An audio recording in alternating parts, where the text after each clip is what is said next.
This business of sitting quietly, business of awakening and things like it.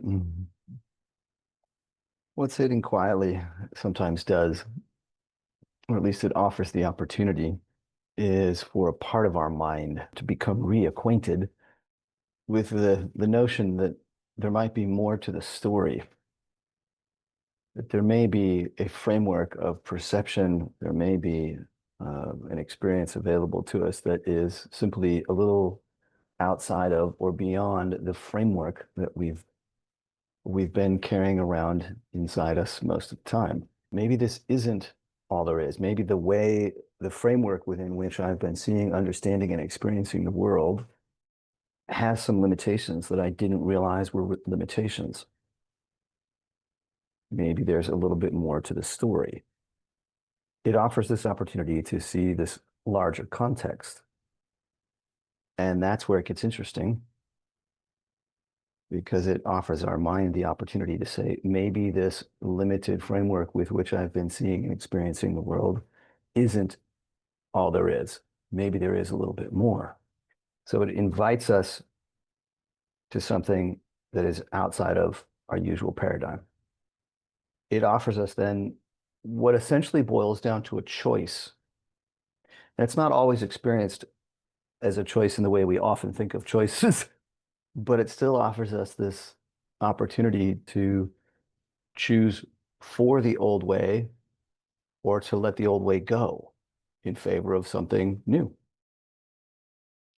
It's why in many spiritual literatures, the path of awakening, the path of enlightenment, the path of truth is one that's described as a process of the removing of blocks.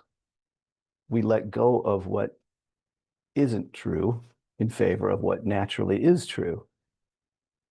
We let go of an old paradigm in some fashion in favor of something that has presented itself as a greater truth. And so rather than an acquisitive process in which we're going to gain something new, it always ends up being more about letting go of something that's old. And as we let go of what's old, what has been eternally and always present, and in that sense really isn't new at all, tends to have this opportunity to show itself, and then we become reacquainted with it. And one of the most beautiful things about that is that so often when we meet that moment, it has this beautiful, gentle familiarity to it that we maybe didn't even expect. And that's why it feels like coming home. Because there's something in us that recognizes that it's been there forever.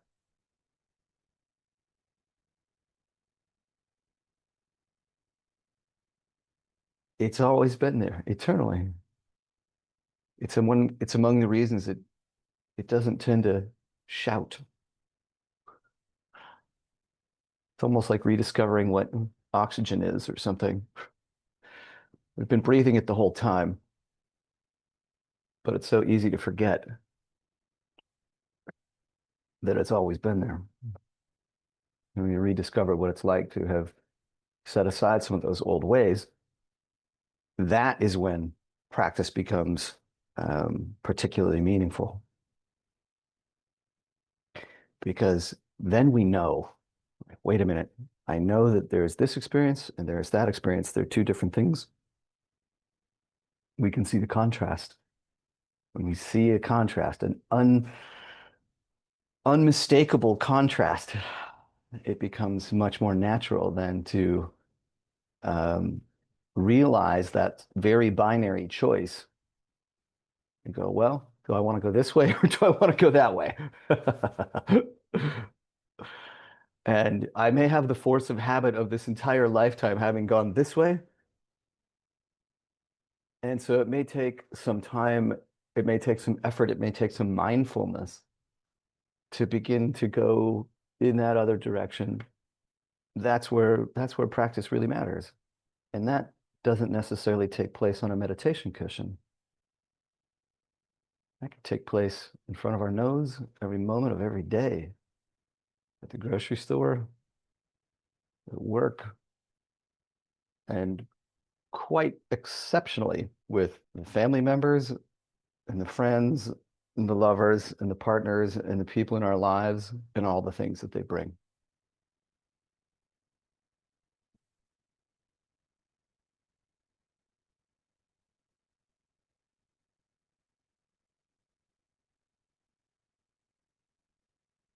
So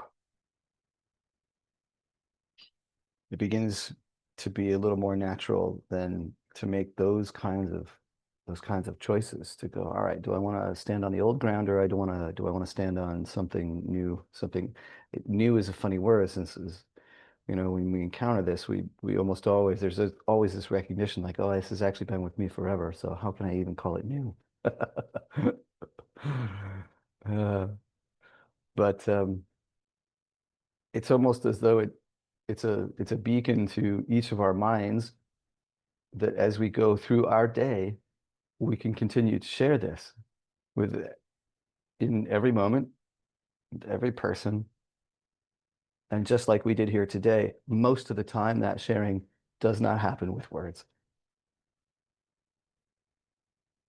and yet can have a remarkable power to it. Mm. So it certainly remains quite a joy to me and an honor to share this with all of you, and a considerable, deep honor that you share it with me and we get to do this together. Please like and subscribe, as it really helps the channel grow and support this work. Next up are 2 video playlists that can help you deepen your own direct experience. And anyone can reach out to me at the website to find free Zoom gatherings, one-on-ones. There's an upcoming retreat on the El Camino and many additional resources. Love to see you there. Peace be with you, my friends. Here's Walking in Spirit.